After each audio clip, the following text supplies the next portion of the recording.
ప్రభువు మీతో ఉందురుగాక. పునీత మత్తయ్య గారు రాసిన సువిశేషంలోని భాగము. ప్రభువ మీకు మహిమ కలుగునుగాక. పునీత మత్తయ్య గారు రాసిన సువార్త 14వ అధ్యాయము 1వ వచనం నుండి 12వ వచనం వరకు. ఆ కాలమున గలిలయ ప్రాంత పాలకుడు హేరోదు యేసు ప్రఖ్యాతిని విని, ఇతడు స్నాపకుడగు యోహానే, అతడే మృతుల నుండి లేచి ఉన్నాడు, కావున అద్భుత శక్తులు ఇతని యందు కనిపించుచున్నవి అని తన కొలువు కాండ్రతో చెప్పెను.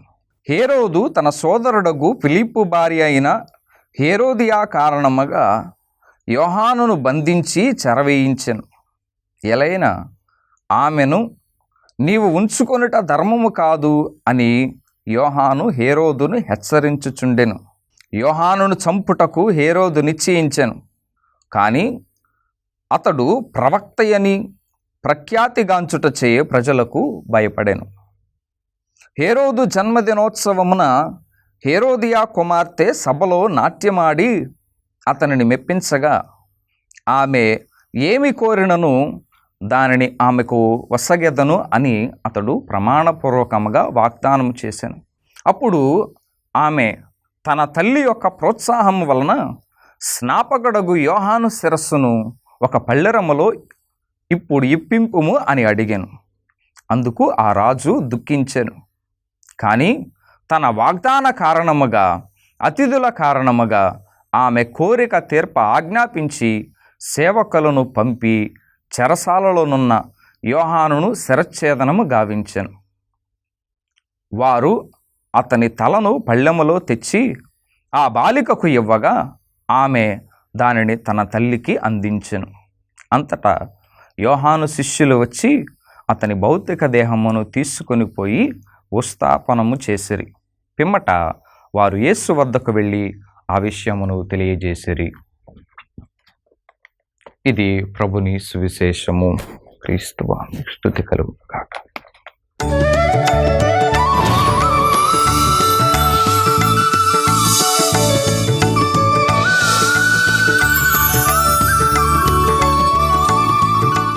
దివ్యవాణి వీక్షిస్తూ ఉన్నటువంటి ప్రేక్షకులందరికీ కూడా హృదయపూర్వకమైనటువంటి శుభాభివందనములు తెలియపరుస్తున్నాను. ప్రియమైనటువంటి సహోదరి సహోదరులారా, ఈ రోజున మనం ఆలకించినటువంటి సువార్త గ్రంథ పఠనములో యోహాను గారి యొక్క శిరచ్ఛేదనము గురించి మనం ఆలకించి ఉన్నాం.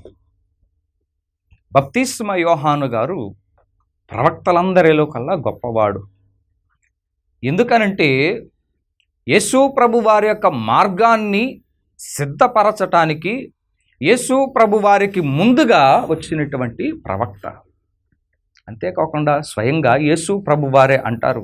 మత్తయి సువార్త 11వ అధ్యాయము 11వ వచనములో, మానవులందరిలో స్నాపకుడగు యోహాను కంటే అధికుడగు వాడు ఎవ్వడూ పుట్టలేదని మీతో నిశ్చయముగా చెప్పుచున్నాను. ప్రియమైనటువంటి సహోదరి సహోదరులారా, ఎందుకని బప్తిస్మ యోహాను గారు అందరికంటే గొప్పవాడు అనంటే, దేవుని యొక్క చిత్తాన్ని నెరవేర్చటానికి, ప్రభు యొక్క మార్గాన్ని సిద్ధపరచటానికి ఎలాంటి ఆటంకాలు ఎదురైనా, సమస్యలు ఎదురైనా దేవుని చిత్తము నెరవేర్చాలి అనేటువంటి కంకణం కట్టుకొని ప్రజలకు బోధించినటువంటి వారు. ప్రియమైనటువంటి సహోదరి సహోదరులారా, ఆయన బోధనలకు అనేక మంది పాపులు, సుంకరులు, జారిణీలు, వ్యభిచారం చేసేటువంటి వారు పశ్చాత్తాపడ్డారు, హృదయ పరివర్తన చెందారు, మారు మనసు పొందారు. ఇదిగో దానికి చిహ్నంగా యోర్దాను నదిలో బప్తిస్మము పొందారు. ఆ విధంగా ప్రియమైనటువంటి సహోదరి సహోదరులారా, తప్పును తప్పుగా ఖండిస్తూ బప్తిస్మ యోహాను గారు నీతిని గురించి బోధించారు. కానీ హేరోదు, హేరోదియా వారిరువురు కూడా తప్పు చేస్తూ ఉన్నప్పుడు, పాపము చేస్తూ ఉన్నప్పుడు దేవుని యొక్క మాటలను లక్ష్య పెట్టలేదు. దేవుని యొక్క హెచ్చరికలను వారు సరిగ్గా అర్థం చేసుకోలేదు. మరి ముఖ్యంగా ప్రియమైనటువంటి సహోదరి సహోదరులారా, వారి తప్పును అంగీకరించటానికి వారు సముఖంగా లేకుండా పోయారు. మన బైబిల్ గ్రంథంలో వింటాం, తన తప్పులను కప్పిపెట్టుకునేటువంటి వాడు బాగుపడడు. తన తప్పులను ఎవరైతే ఒప్పుకొని పశ్చాత్తాపపడతారో వారిని దేవుడు దీవిస్తాడు. ప్రియమైనటువంటి సహోదరి సహోదరులారా, దేవుని యొక్క సందేశము వారికి వినిపించినప్పుడు, దేవుని యొక్క సందేశం వారి బ్రతుకులను మార్చుకోమని చెప్పినప్పుడు, ప్రియమైనటువంటి సహోదరి సహోదరులారా, వారు సరిగ్గా అర్థం చేసుకోలేదు, అవగాహన చేసుకోలేదు. దానికి బదులు పగ తీర్చుకుంటూ ఉన్నారు. వారికి మంచి చెప్పినందుకు వారిని ఇదిగో వారు చేస్తూ ఉన్నది తప్పు అని ఖండించినప్పుడు, ప్రియమైనటువంటి సహోదరి సహోదరులారా, వారు సముఖంగా లేకుండా పోయారు.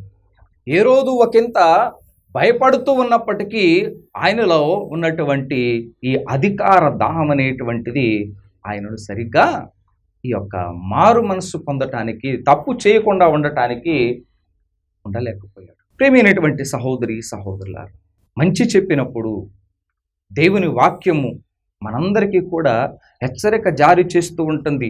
ఒకవేళ పాప మార్గంలో వెళుతూ ఉంటే దేవుని వాక్యాన్ని ఆలకించి దానిని మారు మనసు పొందుకోకుండా చేస్తూ ఉంటే, ప్రేమైనటువంటి సహోదరి సహోదరులారా, ఆ చెప్పినటువంటి వారిని ఇదిగో మా గురించే చెప్తూ ఉన్నారు, మా గురించే ఇలా అంటూ ఉన్నారు అని చెప్పి అనుకుంటూ ఉంటే, ప్రేమైనటువంటి సహోదరి సహోదరులారా, పరలోక రాజ్యానికి చేరలేదు.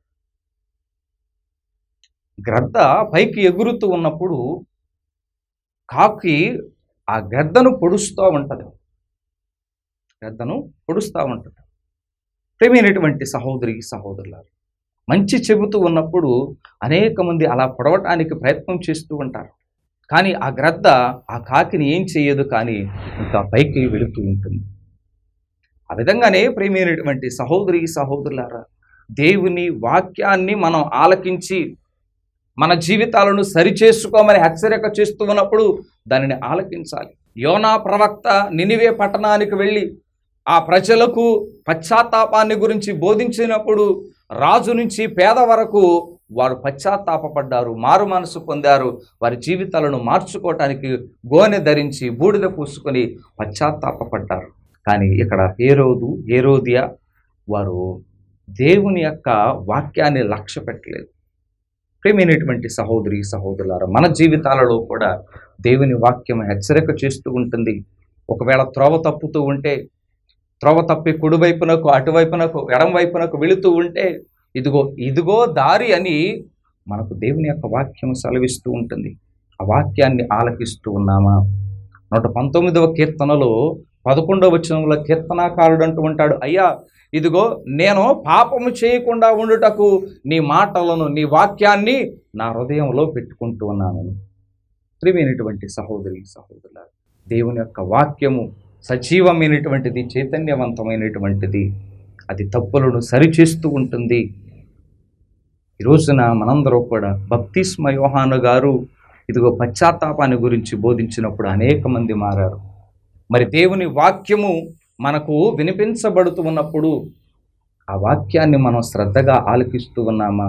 మన జీవితాలను మార్చుకుంటూ ఉన్నామా? ఫలించేటువంటి వారముగా ఉంటూ ఉన్నామా అనేటువంటిది ఆత్మ పరిశీలన చేసుకుందాం, పశ్చాత్తాపపడదాం, మన జీవితాలను సరిచేసుకుంటూ ఇదిగో దేవుని యొక్క వారసులుగా జీవించడానికి మనం ప్రయత్నం చేద్దాం.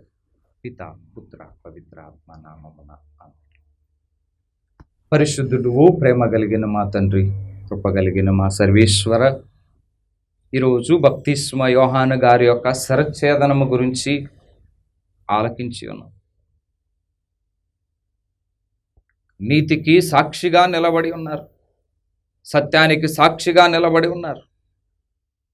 దేవుని యొక్క సువార్తను బోధించటంలో రాజు తనని శిక్షిస్తాడని తెలిసినప్పటికీ దేవుని యొక్క వాక్యాన్ని బోధించారు. ప్రభువా, మేమందరము కూడా దేవుని యొక్క వాక్యాన్ని శ్రద్ధగా ఆలకిస్తూ మా జీవితాలను సరిదిద్దుకొని నీ వారసులుగా జీవించేటువంటి భాగ్యాన్ని మా అందరికీ కూడా దయచేయమని మా ప్రభువైన యేసుక్రీస్తు ద్వారా మనవి చేయుచున్నాము తండ్రి, ఆమేన్. ప్రభువు మీతో ఉందురుగాక. సర్వశక్తి గల సర్వేశ్వరుడు, పిత పుత్ర పవిత్రాత్మ సర్వేశ్వరుడు అందరిని దీవించి సదాకాలము కాచి కాపాడును గాక. ఆమేన్.